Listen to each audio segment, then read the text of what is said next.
Hello again. Good morning and good afternoon to everyone joining in. Welcome to the sixth installment of the SPARK program's webinar series.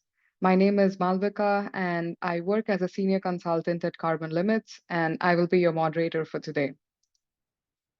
In today's webinar, we will be focusing on the Toolbox publication Article 6 Governance Frameworks in Action.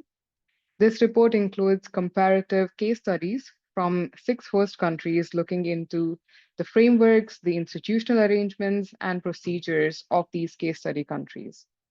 So we will be deep diving into this for countries of Cambodia, Ghana, Rwanda, Tanzania, Zambia, and Zimbabwe. We will also learn more about this from our panelists who will be speaking after our report authors in today's webinar. This morning, we will hear from Sana Rasool, who is advising Ministry of Climate Change as carbon market specialist in establishing the carbon market framework in Pakistan. We are looking forward to the discussions and Q&A with our speakers today. So without further ado, let's start with a few housekeeping rules. This session is being recorded and broadcast live on YouTube. So please visit the GGGI media page on YouTube to access this webinar. The Article 6 Toolbox guides and this report are available on the SPARK website. Please use the QR code at the bottom to access these guides. And you can use the Q&A function on Zoom. If you toggle to the bottom of the screen, you can see it right next to the share function. So please use the Q&A function to ask any questions that you might have for our author and for the panelists who are joining the call today. We have dedicated sessions. We have dedicated sessions for speaking with both the speaker of the author of the report and with the special guest for today. And finally, to help us improve on future webinars, we request you to take a short survey that will be presented at the end of this webinar session. With that, I would like to present the agenda for the day. The webinar begins with opening remarks from Fenella from GGGI, followed by the presentation on the report content by Paula Hoffman and Benjamin Eras. We will have a short Q&A after this. And as mentioned earlier, please use the Q&A function to raise any questions that you might have. After the Q&A, we will hear from Sana Rasool, a carbon market specialist from Pakistan, before ending the webinar with the feedback survey and Q&A with our guest speaker. With that, I'm pleased to welcome Fenella to provide the welcoming remarks for the day. Thank you very much, Malvika. And I will apologize for not having the right background on and looking with a little stranger background. I am currently suffering from having been a victim of the power cut in Spain and Portugal over the last 24 hours. For those who are not aware, most of Spain and large parts of Portugal had an 8-hour power cut yesterday, so my flight never took off. We had an extremely interesting social experiment, seeing what happens when there is no power in a city. And that leads me to believe that having reliable, clean and green power is even more important, and an economically efficient way to do that is to start and to scale up carbon markets. So that brings us to the webinar today. And I'm terribly excited about this because it's one thing, I think, there have been, and I have commented before and had many discussions with colleagues and clients and counterparts about this, being told you should, this is the way you should do things, is all very well, but often it comes, albeit from a very kind place, it comes from a place of theory. So rules are, this is what should be done. Actually doing it is very, very different. So being able to share in this toolbox what has been done, what is being done, what is being done by others, we feel is a truly practical way of being able to say, okay, so we know what the rules say you should do, and this is how you could do it.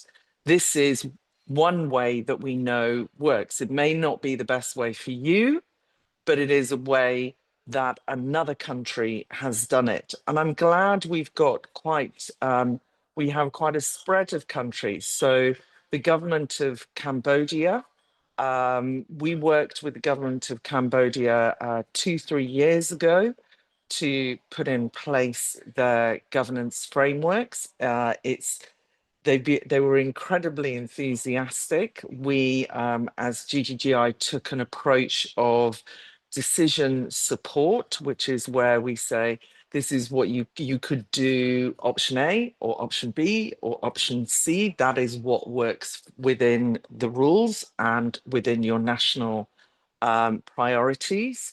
We then leave the government to decide in amongst themselves which option they would like to work with, or if they want to work in a different way. And then they implement, we write it down, and at the end of the process, we were able to generate the Cambodian government's operational manual for guiding their Article 6 trading. Now, not everything is done by all countries yet. Not everything has been decided. You will see in countries such as Cambodia and Zambia and many others, in fact, in the case study guide, that the fees have not been set yet.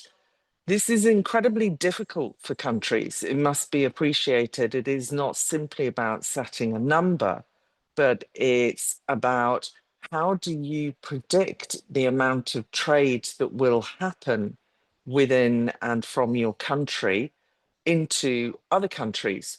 So how do you know that the fee you are setting to cover the administration costs or to cover adaptation commitments you have made nationally will be sufficient? And we have all heard many times before from the private sector, and it's one thing if you ever hear the government of Singapore speak about their carbon tax, it is about an awful lot of giving predictability to the private sector. So making sure that when you put rules and regulations in place, when you put your governance frameworks in place, that you're giving some great long-term signals to the private sector, which makes it more challenging to then subsequently change fees. So people do want to get this right, but it is a tricky area, we will all admit, as to trying to predict how much trade will happen. So I'm most grateful to Carbon Limits and our Spark consortium members for putting together this case study uh, and allowing everybody to have a quick practical guide to be able to see what other countries have done. And as it says at the end of the guide, there are more countries that are coming online. There are further developments within the countries that are in this case study. So I think a very practical way to start what will no doubt be a continually updated practical guide. So with that, I'm also delighted that we'll be able to welcome a little bit later as the panelists, Sana Rasool, as the advisor to the Ministry of Climate Change in Pakistan as a carbon market specialist. Our work in Pakistan is really beginning to take off under the SPARK program led by UNEP CCC, and it's such a huge country of opportunity around what can be done, and the government being so enthusiastic to get the ball rolling, to get the regulations in place. And I'm very, very excited as to what we will be able to get in place there. I'm very interested to hear Sana and her inputs into the panel. So with that, Malvika, I'll say thank you, and I hope everybody enjoys it, and I pass back to you. Thanks. Thank you, Fenella, for the very relevant introduction, and good luck with your travel.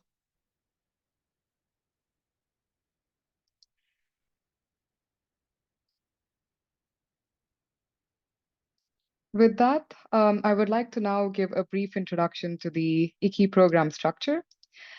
Supporting the preparedness for Article 6 cooperation, or SPARC in short, is a 5-year multi-country project that was launched in 2022.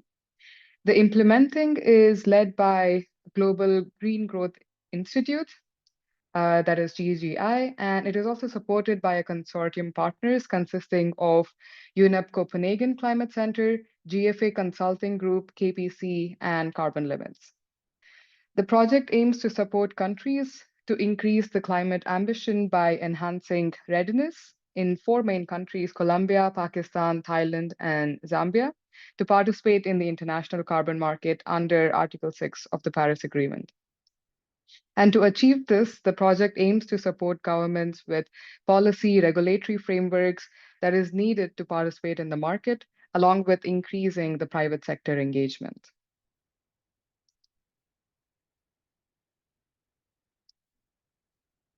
Thank you. The Article 6 Toolbox in the SPARC program draws on the consortium's diverse experience in Article 6 activity development to create guidance and tools that can be used in target countries. The toolbox development, it's also to promote consistency across countries and efficiency in its delivery as well. A core principle will be the adaptability of the toolbox to different scenarios that can fit multiple national conditions over the entire course of the program. So the first set of outputs in the Article 6 toolbox are 6 guides that target the fundamental needs of the host party governments on one hand and the activity participants on the other. So out of the 6 guides, 3 cater to host party governments, 2 are tailored to activity participants, that's either public or private activity participants, and the one on ambition and transformational change encompasses aspects from both areas. Next slide, please. But when we refer to the Article 6 toolbox, we don't just refer to the 6 guides, and it extends beyond that.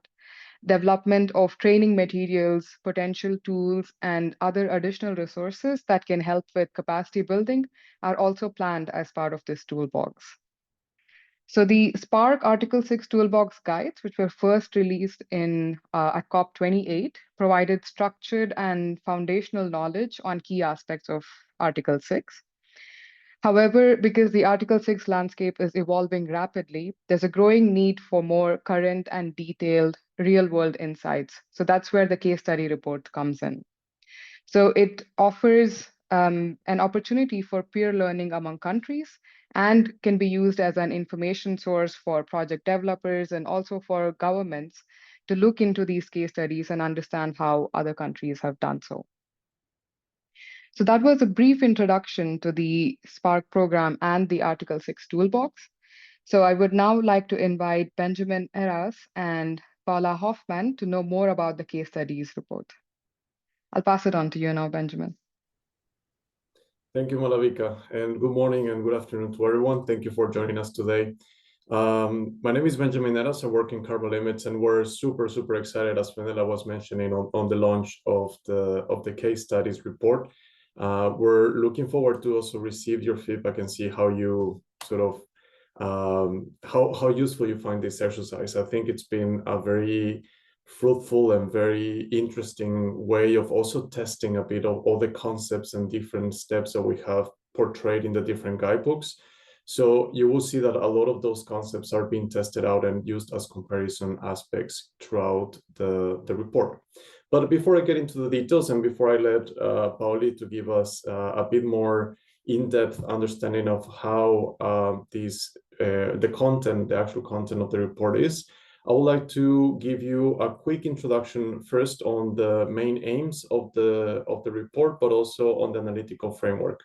So in regards to the aims of the publication, I will say that these are sort of around three main aspects. The first one is on host party readiness and implementation.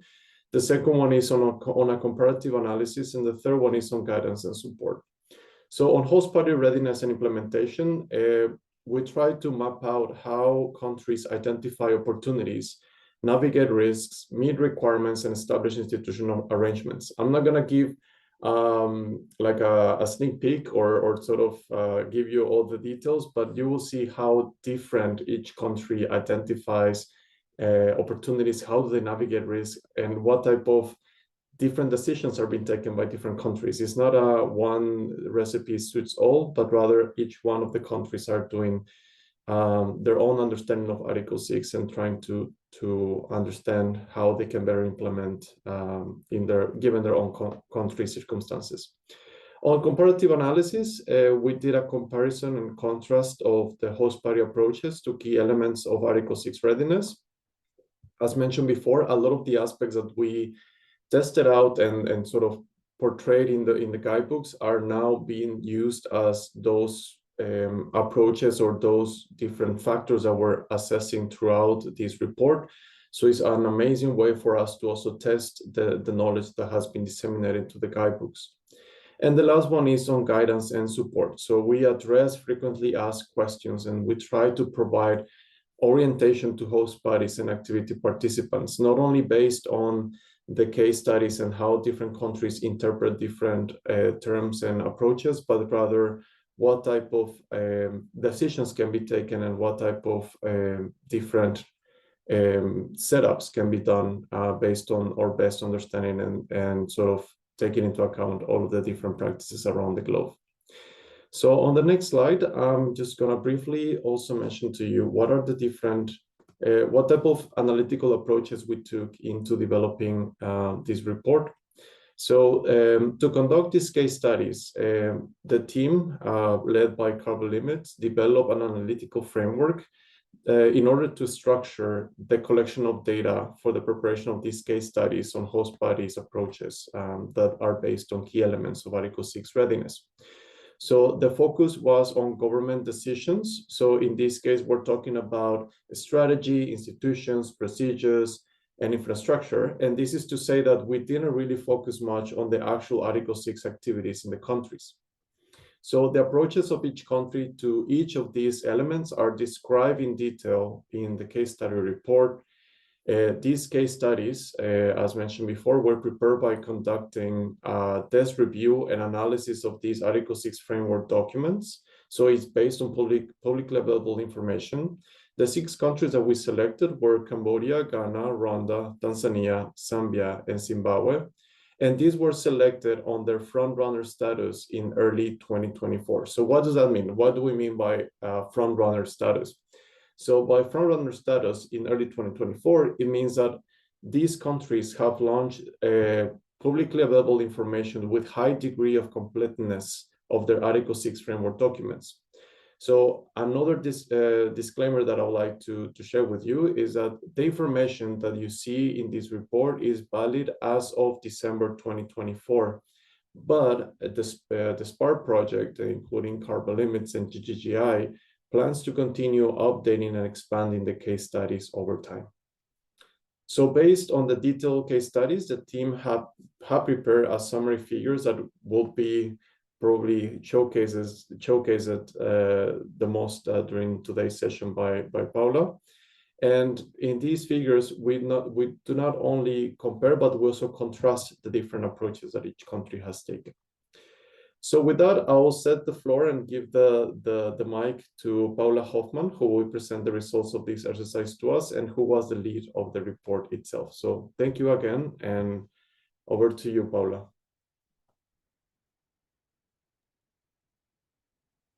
Thank you, Benjamin. I'm very happy to be here today. Thank you everyone for joining. I am Paula Hoffman. I'm a consultant at Carbon Limits, and I've been one of the authors of this case study report. And it's been a very interesting exercise. I've been involved in Article 6 for a while, but for many years, all of us have been waiting kind of for the theory to be put into practice. So for me, it was an awesome exercise to actually look at the governance frameworks, look at the decisions being made by countries in order to move Article 6 forward and have kind of tangible outcomes of it, of all the theory that was before. And that is also presented in the guides. I also want to make a quick disclaimer that kind of adds on to what I said before, that these case studies, they will be updated in the future. There will be an expansion, but also that my presentation today does not cover all of the aspects that are covered by the report. So if you're curious for more, please check out the report. In the report, we're looking in detail at the governance frameworks, and we're describing all of these aspects that I'm today summarizing and comparing in more detail. So if you're curious about certain features of one of these countries' governance frameworks, check it out. And there will also be more comparative figures similar to the ones I will be presenting today.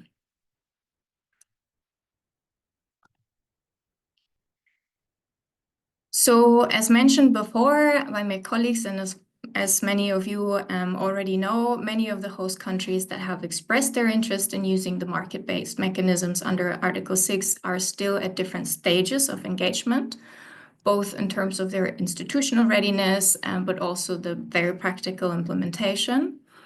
And when starting the development of the case studies, the first and most important questions for us was whether the country actually has published a policy or a framework that governs participation. This was the basic requirement when selecting the countries for the study, because if there's no framework, then there's nothing for us to assess. And as my colleagues already mentioned, the 6 countries we were selected based on their frontrunner status. This means that at the time, their frameworks were publicly available and had a high degree of completeness. But that said, we are of course aware that the landscape is evolving rapidly. So once again, what frameworks did we look at? You can see we looked at Cambodia's operational manual for Article 6, which was already previously mentioned. And we also looked at Ghana's framework on international carbon markets and non-market approaches. We looked at Tanzania's environmental management, control and management carbon trading regulations of 2022 and associated guidelines. We looked at Zambia's guidelines for the submission and evaluation of proposed mitigation activities under Article 6, Part 1, and at Zimbabwe's carbon credit trading general regulations. And what you can see in this comparative figure is that these documents actually have differences in their scope of coverage. For example, you can see that almost all of the countries cover institutions and basic procedures in their core instruments, but not all of them have articulated a clear carbon market strategy. Another difference that we can see is that some of the countries have made the choice to publish their Article 6 framework as a policy document. You can already see that from the title. If you see, for example, Operations Manual or Ghana's framework, and that others have published, or in other countries it takes the form of parliamentarily approved legislation, such as in Tanzania or Zimbabwe. And this has, of course, to do with the legal and constitutional system of the respective countries and also with the powers of the ministry in charge. But there may also have been other considerations, such as, for example, with which ease these documents can be adapted later to be adjusted for the evolving market, or whether the country has pre-existing instruments to govern carbon markets that then were simply adapted. Or sometimes it could have even been time pressures saying that we need to have first ready our strategy, institutions, and procedures. So we will focus our document on this, but then later we will release other documents that cover things such as the registry, but this can wait for now since we can, for example, outsource these services. And if you're wondering what the differences between not available and under development when we're comparing these documents, It is simply that for those under development, for those aspects shown as under development, for example, here for the registry, the policy document that we analyzed provided the basis for the establishment of a separate procedure. So it said in the document that there will be a second set of procedures released that will govern these aspects.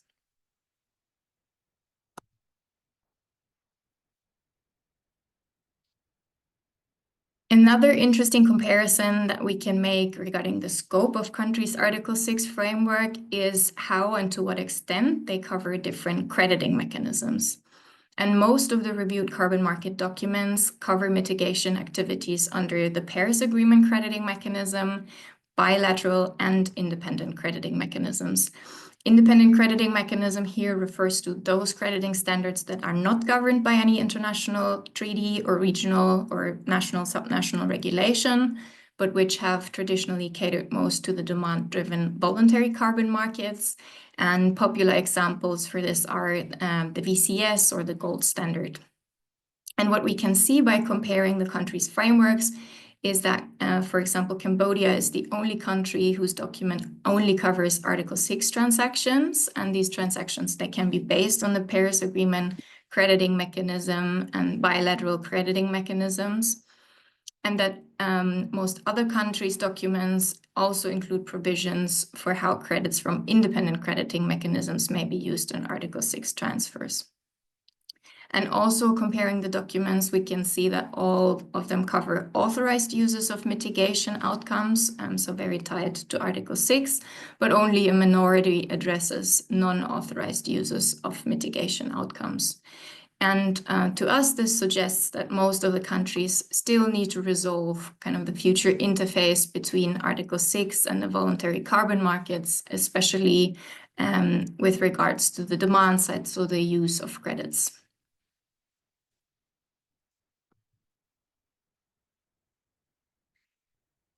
We can also compare how countries are choosing to tie crediting and international transfers to their NDC targets, and this relates very much to the country's Article 6 strategy.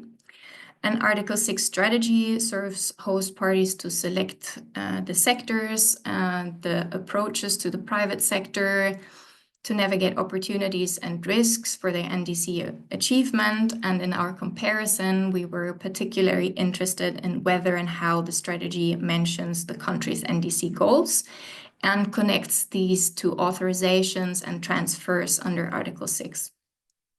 For example, we were asking, do countries limit the use of unconditional NDC actions for Article 6 to avoid overselling, to avoid selling low-hanging fruits, or do they limit the use of activities outside of the scope of the NDC? And the analysis shows that almost all of the countries allow for crediting and international transfers of mitigation outcomes based on activities that are listed in their conditional target, and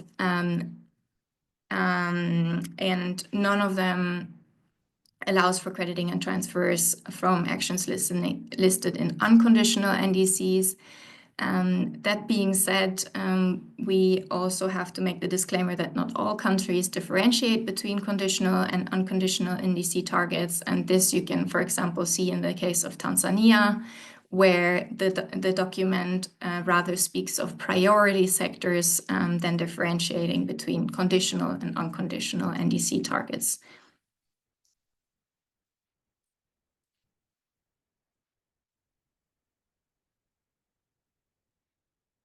And we also saw that most of the countries do not specify the treatment of activities that are outside of the scope of the NDC, so gases or sectors that are not covered by the NDC.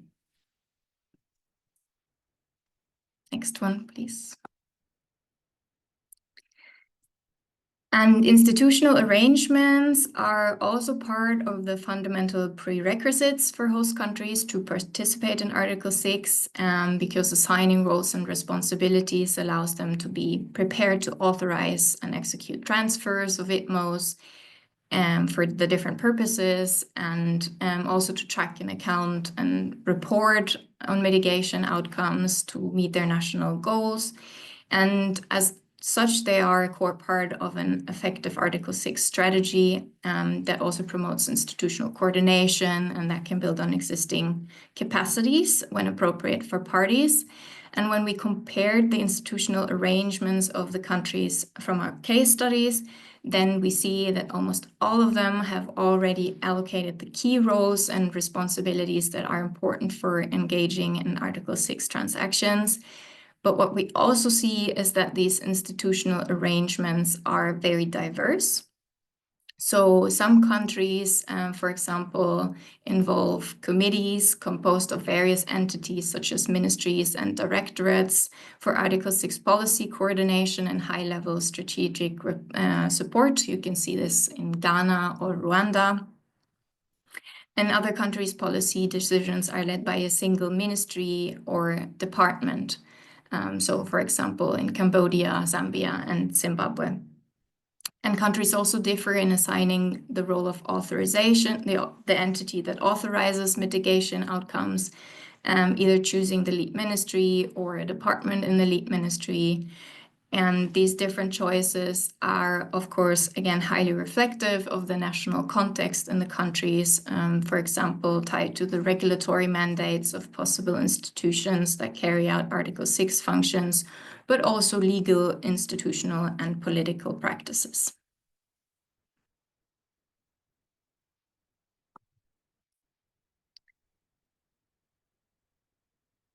And in terms of procedures, we have also looked at different types of procedures that the countries employ, that they set out in their frameworks. And what we were interested in were whether countries are requiring also the approval of mitigation activities. Contrary to the Paris Agreement crediting mechanism, the approval of a mitigation activity by a host country as a procedural step is not required under the Article 6.2 guidance. But in our case studies, we saw that 4 out of the 6 countries actually require that all mitigation activities receive approval by the responsible national entity. And this is regardless of whether they're developed under the Paris Agreement crediting mechanism, under bilateral crediting mechanisms, or independent crediting mechanisms. And we interpret this as host countries wanting to have better oversight of activity implementation and carbon transactions within their jurisdiction, also wanting to ensure that the mitigation activities are aligned with their national priorities. And oftentimes they use certain types of criteria and conditions to grant so-called letters of approval. These letters may be called different names in the countries, as you can see here on the slide. For example, Ghana calls it a letter of recommendation to proceed to validation and initiate authorization for bilateral crediting mechanisms, activities that are developed under bilateral crediting mechanisms, whereas as for the voluntary carbon standards, they would obtain a letter of endorsement.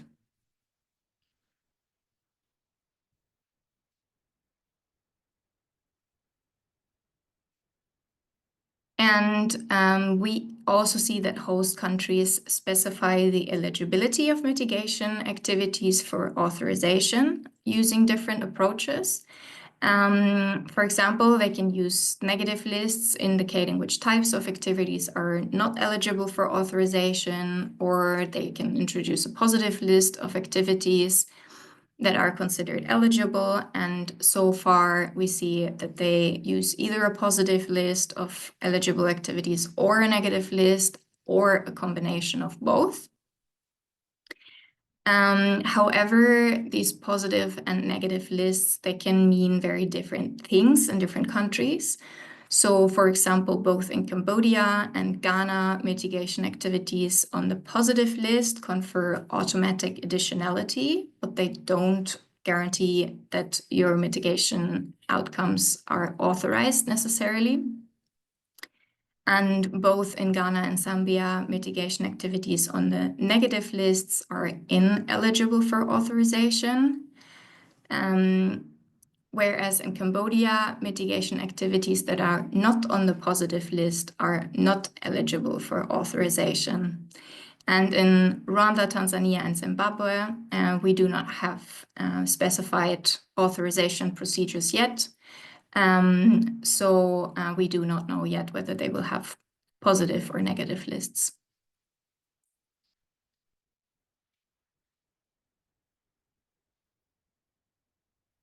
We also compared the structures for fees and shares of proceeds in the different countries, and we found that the reviewed countries have introduced fees or sharing of proceeds for different purposes. So not all countries have a fee structure in place yet. As Fenella mentioned earlier, this is a very complicated matter, but all of those that do impose levies to cover the administrative costs of national carbon market activities. And these types of fees will usually cover governmental, administrative, and management expenses as are associated with the operation of the carbon market. In addition, many countries also establish fees to serve objectives beyond the coverage of administrative and management expenses. And these earnings are often committed to fund mitigation or adaptation activities, for example, through strategic investments into national climate action plans, innovation, and technology development. And we also see that some countries introduce benefit sharing requirements, for example, benefit sharing with local community to promote inclusive and equitable outcomes from Article 6. These countries include Rwanda, Tanzania, and Zimbabwe. And we see that no country explicitly requires a contribution to overall mitigation of global emissions outside of the Paris Agreement crediting mechanisms. OMGE is not required under Article 6.2, but encouraged, and countries such as Ghana, they have included the voluntary option to provide a contribution to OMGE.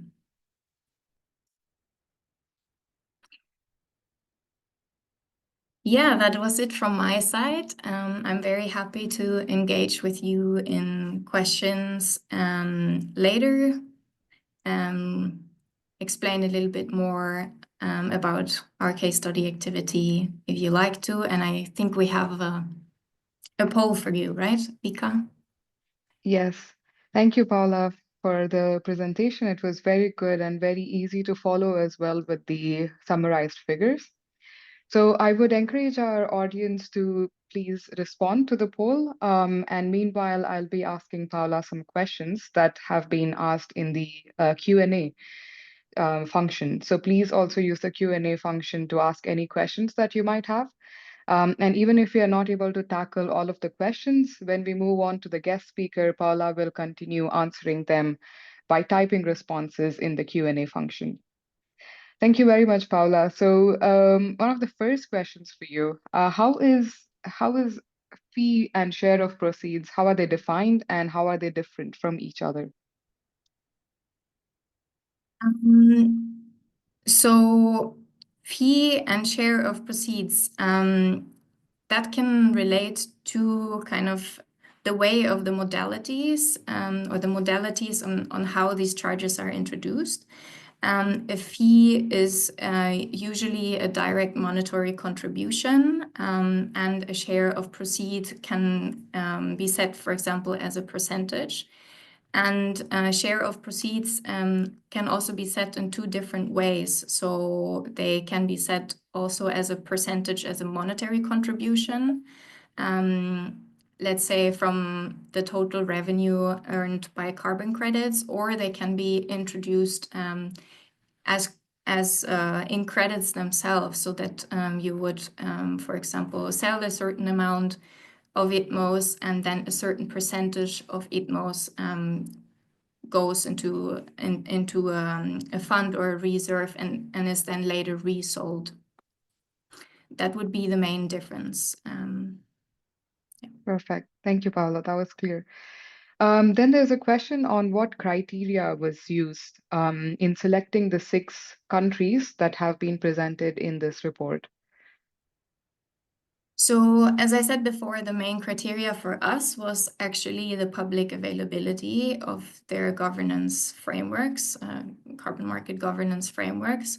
We started this exercise in early 2024, and recently we've seen a boom of the publication of these frameworks, but back when we started, there weren't so many publicly available.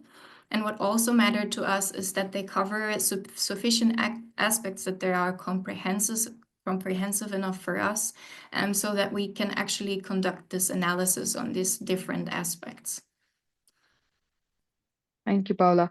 And in addition to that, could you tell us a bit about whether you are planning to work more on expanding the list of case study countries, or have an updated version of the reports, considering a lot of governments have not yet finalized their frameworks at this stage? Yeah, so as I already mentioned, we're planning to not only update the case studies that were published in the recent report, because there have been some new developments, and I think we will be hearing about them later from our guest from Zambia.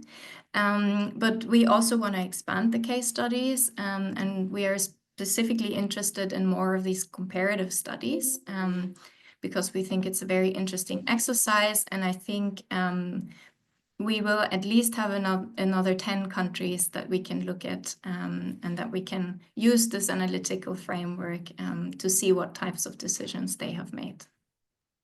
Perfect. Thank you, Paula. And we'll also plan a webinar for the updated presentation in that case. Now I would like to take some questions directly from the Q&A poll. Are you providing advice to countries on how voluntary credits are not subject to the same double counting risks? So in the SPARC guides, I believe that we are covering the topic more extensively. We haven't focused so much on this topic in the case studies, but that is also due to the nature of these governance frameworks, because as I already said, countries maybe still haven't hedged their bets on how to integrate the voluntary carbon markets with Article 6 in terms of the demand side. But what we've been seeing when doing this analysis is that countries and governments do want more oversight of what is happening in the voluntary carbon markets, but we see this rather on the level of the supply side, so that, as I mentioned, for example, they're introducing requirements to go through a non-objection procedure or to receive a letter of approval for these types of activities, but not so many countries of the frameworks we have looked at actually govern or regulate the uses of these credits yet. Thank you, Paula. Then there's a question on, in the case studies, have countries specifically incorporated sectoral strategies for construction, building materials, or infrastructure in their Article 6 governance frameworks? Have you found any information of that sort while you were researching for the case studies report?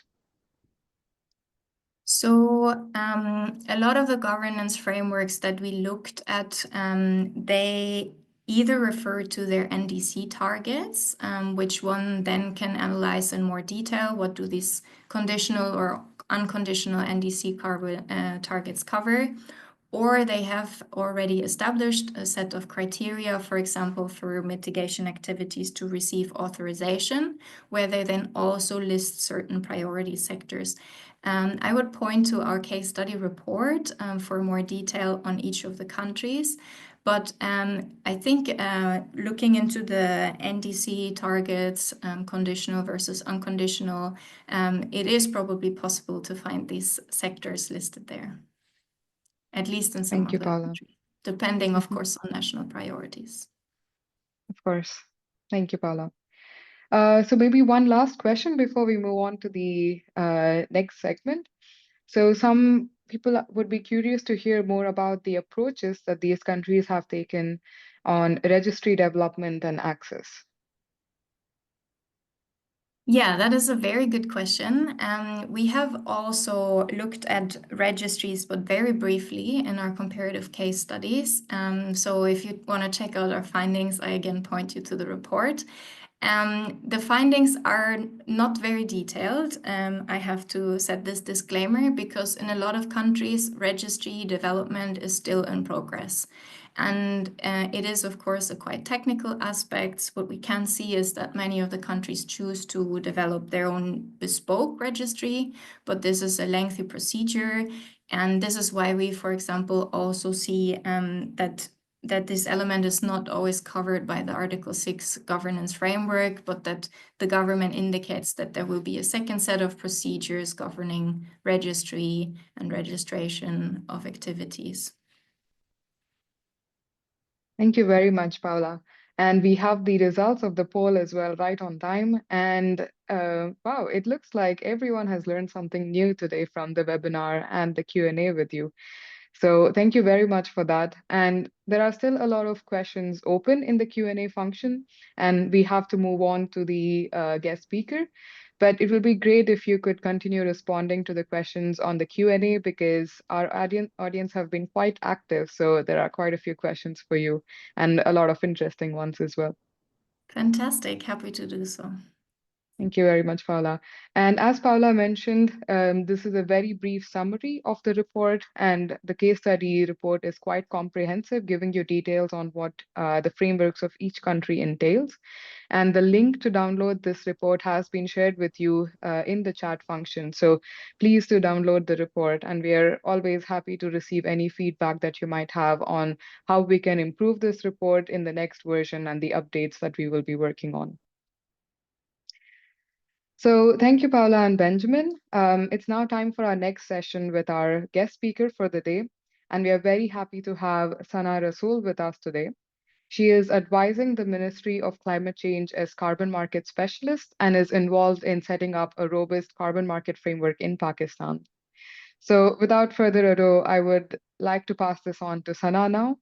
And just a reminder for our audience, we will also have a Q&A with Sana after she completes her presentation. So please continue using the Q&A function to raise any questions that you might have. On to you, Sana. Thank you, Malavika. I hope I am audible. Yes, we can hear you. Thank you. I just want to take a moment to appreciate the Global Green Growth Initiative, the SPAR6C and Carbon Limits for hosting all of us here today on this webinar and sharing with us the incredible effort that's been put into the comprehensive case studies of the 6 countries that were presented to us. And very early on in the process when a lot of countries are still building up that carbon market framework. So it comes at a very good time where these suggestions and best practices from the comprehensive case study can be integrated into national carbon market frameworks across the world. Before I share a little bit about our story, Pakistan's story on its carbon market framework, I would just like to build on what Paula Hoffman has said and take it forward in terms of comprehensive framework development. So very key insights shared by Paula during her presentation. We've been able to see how the fee structure across different regions of the world has differences, but inherent synergies as well. We have seen that institutional frameworks are more or less aligned, and it is very heartening to see that a lot of countries are coming together to build synergies and build commonalities, which will eventually then pave the way for a robust international carbon market and allow both suppliers and buyers to trade in a transparent market. So SPAR6C, the GGGI, they're key stakeholders, and I think they're providing that platform, they're providing that research that can then shape this transparent and high integrity market. The second point I wanted to highlight was that carbon markets are increasingly being seen as a means of implementation for climate finance. Those of us who've been in climate diplomacy, those of us who've been in climate negotiation rooms have an idea that climate finance is essentially the pain point of the world at the moment, right? Climate finance is the key limiting factor, which is perhaps the key impediment in taking action, the priority actions across the world, particularly in developing countries. We have seen hesitation from several developed countries at COP29 and even prior to that on the finalization of a new collective quantified goal.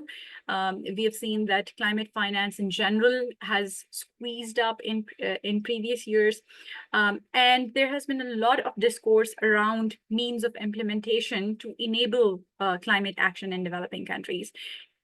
In this entire scenario, I think a decision on Article 6 that's come from COP29 is an incredible step forward. And I think it's a remarkable success for international diplomacy because it has enabled the world to now access carbon financing and use that financing to prioritize climate actions in their regions. Pakistan's following that same approach, and the carbon market framework that is being developed for Pakistan has the vision that it will create a high quality, high integrity supplier market from Pakistan to the rest of the world. With that, let me walk you through the process of the carbon market framework development in Pakistan. We've been pretty proactive here, and thanks to several key stakeholders, including SPAR6, including the GGGI and Carbon Limits, who have been advising the government on best practices and alignment with the international decisions. We've formulated Pakistan's carbon market policy, and it's available on the Ministry of Climate Change and Environmental Coordination's website, publicly available there. And I'll go into a little bit of detail on the policy document, but just a little history of its development. This process started around 2018. When we started working on initial consultations for the development of the framework, the policy document, we've consulted extensively with provinces because we wanted all provinces, all stakeholders to be on board. We consulted with the private sector. We consulted with international consultants who could guide us on the best approaches, the best practices to ensure transparency and ensure adequate benefit sharing with the community.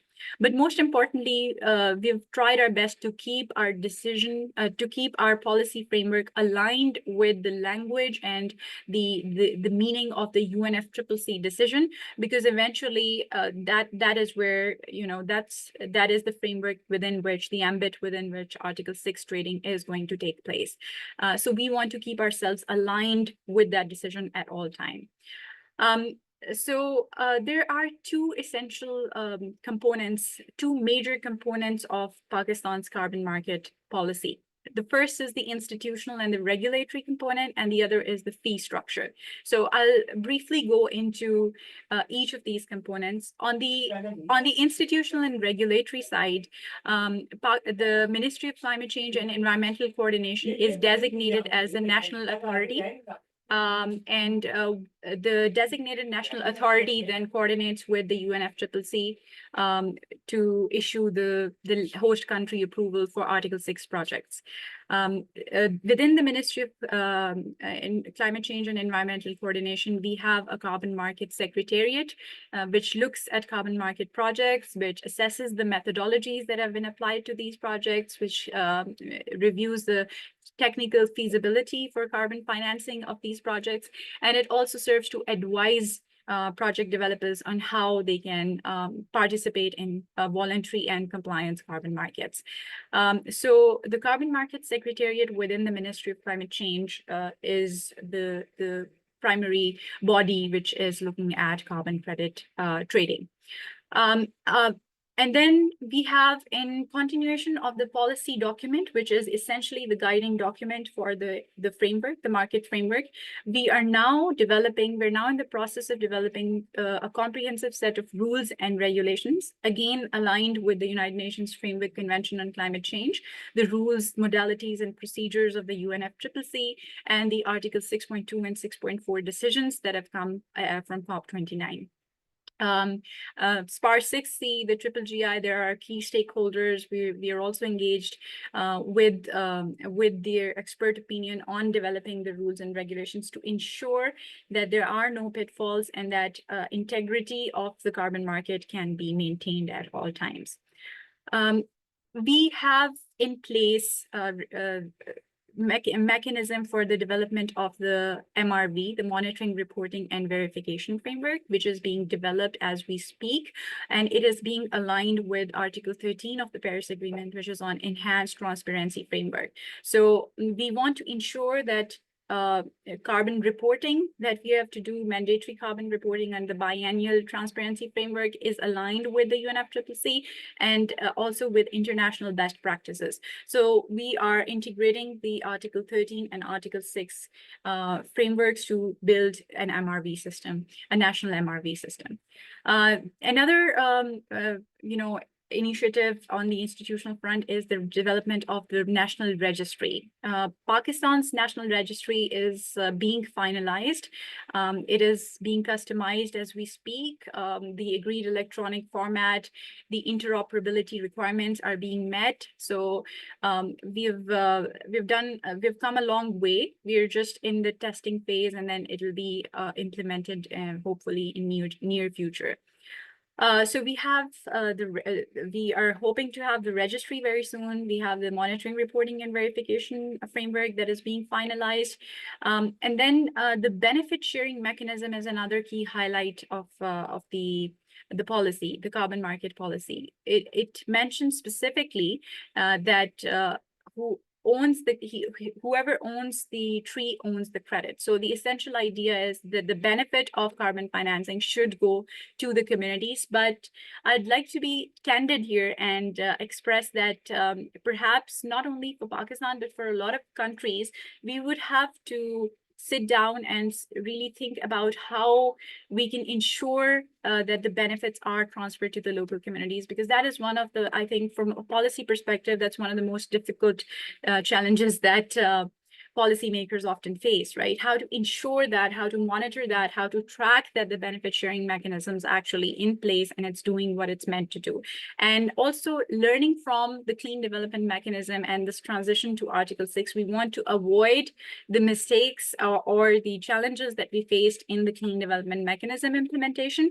So we want to make Article 6 successful and robust. That's why it's very important to ensure that we have benefit sharing mechanism checks in place, we have a robust MRV in place, and that these are aligned with the policy at all times.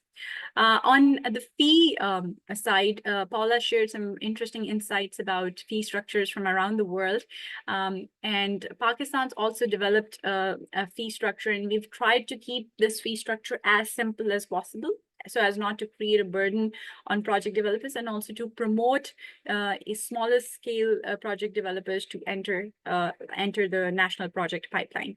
There is a 1% fee on gross revenue from the carbon trading, which is the administrative fee for registering the carbon credit and for issuance of the letter of authorization and the no objection certificate. And then there's a 12% corresponding adjustment fee, which is applied on the net revenue from the credit sale. So the idea behind this 12% fee is that 6% of that collected fee will go to the province where the project is being implemented, and the province can then utilize that fund for its own adaptation priorities and its own mitigation priorities. The remaining 6% goes into the national fund, which is essentially the climate change fund that will be established, with the objective and the vision to direct that fund towards provinces, and also to prioritize that fund for resilience, and particularly for loss and damage, for emergencies, for disaster preparedness, disaster response. Pakistan, as you know, is very prone to frequent and intense climate disasters. So this climate fund, I think, comes in at a very appropriate time to enable Pakistan to take urgent action and address and direct the fund where it is needed. And then 5% of the credits will go towards meeting the NDC target, the unconditional NDC target, and that is That's all on the fee front. So very minimal fees, competitive we've tried to keep them as competitive as possible with the rest of the world and incentivize project developers. And we've had very good response from the market, several interesting projects and diversified projects in priority sectors, nature-based solutions, renewable energy, carbon sequestration, methane sequestration. So lots of interesting and innovative ideas. In fact, even carbon capture and sequestration, the CCS field is beginning to merge here in Pakistan. So a lot of work, a lot of interest in the field, and I think that makes it even more important for the policy element to be more robust, but also to be flexible and to enable our private sector developers to participate in the market and remain competitive. So that's the idea, and I'm very happy to hear from the participants and take any questions. Thank you very much, Sana, for your presentation. I had a bunch of questions for you, but you had such a thorough presentation. I feel like you've answered like almost all of the questions that I had. So thank you very much for the thorough presentation.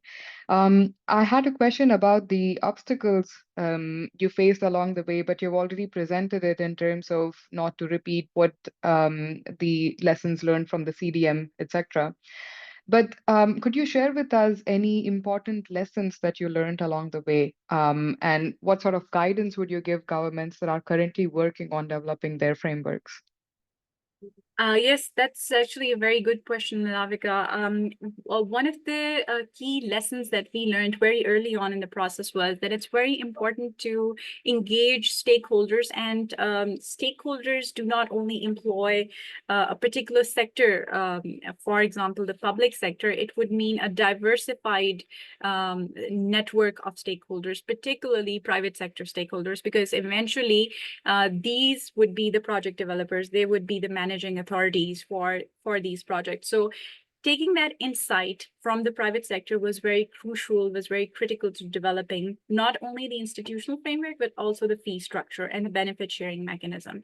And in addition to the private sector, the international non-governmental organizations and their insights, as well as SPAR6C, then Transparency International, and a few other GGGI and several other stakeholders, they played a very critical role in guiding that policy document, in sharing the insights, best practices from their experiences with the rest of the world, their experiences with projects on ground.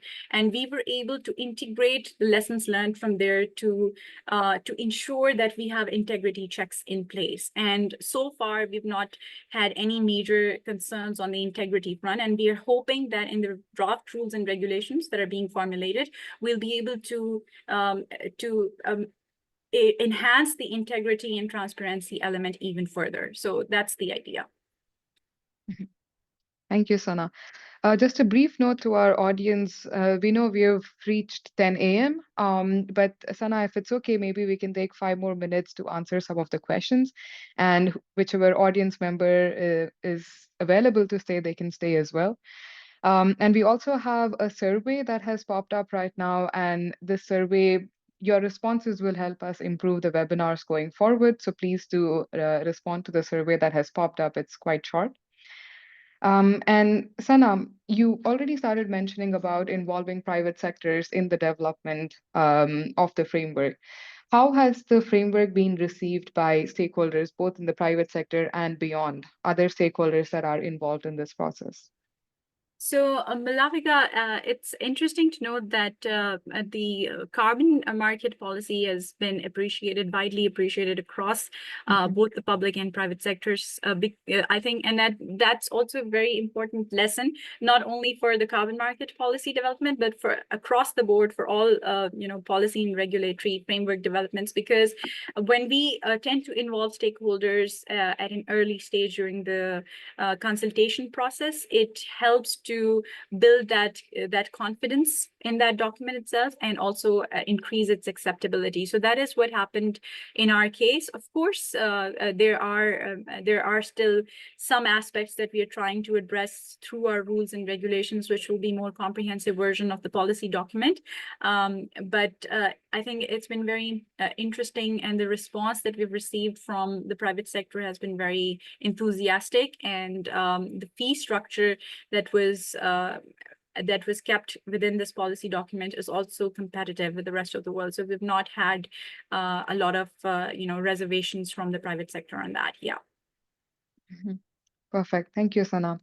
And since you brought up the topic of fee structure, there is a question on it. If this also applies to the independent crediting mechanisms and VCMs as well. So no, not at the moment. It does not apply on the VCMs because the corresponding adjustment fee is primarily for Article 6.2 projects, the compliance market projects, where corresponding adjustments would be applied to the national inventory.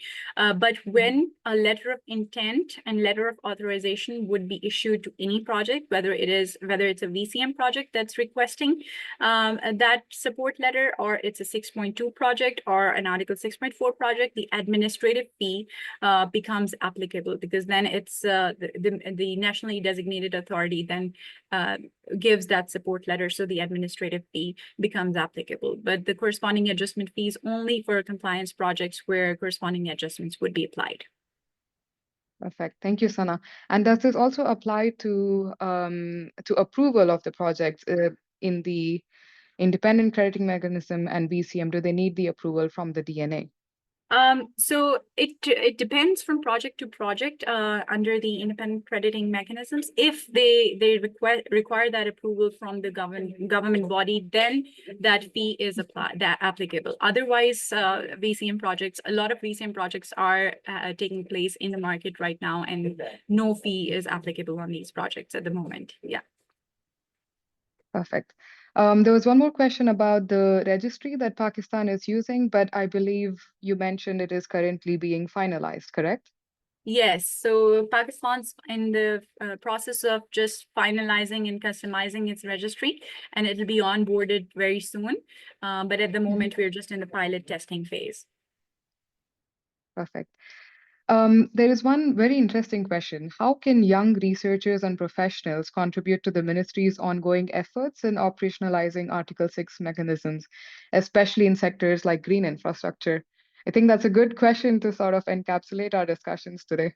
Absolutely. I think it's also a very pertinent question, because I think carbon market belongs to young people. It's just it's the start of a new era, and if it takes off, then it's going to be something that the next generation can look forward to. It's going to serve the purpose of carbon GHG sequestration, but also enhance sustainability. So very good question, and I would say over here that young people have a very important role to play in terms of capacity development, particularly on the methodologies. So methodologies are coming from the UNFCCC, they're coming from independent sources and even from national governments, but we need a lot more capacity in developing methodologies for particular projects. So that is a research element where we're lacking a lot of, advanced level skills. So if young people can come in over there and develop those methodologies for projects, for example, for carbon capture sequestration, that would be very important. And another point I wanted to highlight was that in particular, young women have a huge opportunity in carbon markets, because the more SDG co-benefits a project has, the more its integrity increases, its quality increases, and it fetches a better price. So women can come forward to generate credits from nature-based solutions, and also sell these in the international market. So young women, and we've seen good examples of those projects coming from Pakistan, young women who are taking leadership there. So it's very exciting to see that there's a change that's taking place and young people are participating in the market. Yeah. Thank you very much, Sana. That's a very important point that you raised.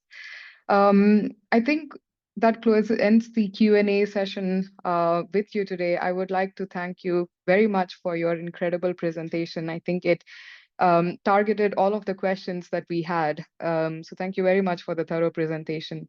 But if you could hang on a bit to take a group photo with our other panelists, that will be great. Sure. Thank you, Sana. Meanwhile, just a note for our audience, we have been looking at all of your questions. There was one particular question on the training of consultants, and I would ask Fenella to join in if possible to help answer that question. Sure, thank you, Malavika. And it was just, I saw one particular question saying, you know, is there going to be any training of trainers? Is there going to be training for the private sector consultants? And I'd just like to say it's a real challenge, that one, because it's when, it's not if we do it, we will do it. The SPARC Consortium and GGGI and all the other international organizations and companies working in this area, we will get there. But I have to say, often the governments are saying, just hold on, we need to get ourselves sorted first so that we can approve the projects that people then develop. And without that, then the consultants will be frustrated if the regulation is not there, if the authorization process is not there. So it's a little bit of cart before horse or other way around. So hang on in there if you are a consultant or a project developer. And I think Sana's comments about the need for youth and the need for help and research on methodologies is really important. But yes, we'll get to everybody. But in a way, we have to appreciate that decisions in government can take some time. So if we get consultants in the private sector ready first, then they may have a frustration on getting the authorizations through. So it's a little bit get the governments ready first. Thanks. Thank you, Fenella. A note to our audience to please help answer our survey so we can improve the webinars that we have planned for the future. And again, if you want to access the case study report, the link is in the chat function. Please use that to download the full report. We have another session of the same webinar in the afternoon at 3 p.m. Europe time, and we will have a special guest from Zambia joining in for their presentation. But otherwise, I would like to thank all of the speakers today and all of our audience members for keeping the conversation going and the very engaging Q&A. Thank you very much, everyone.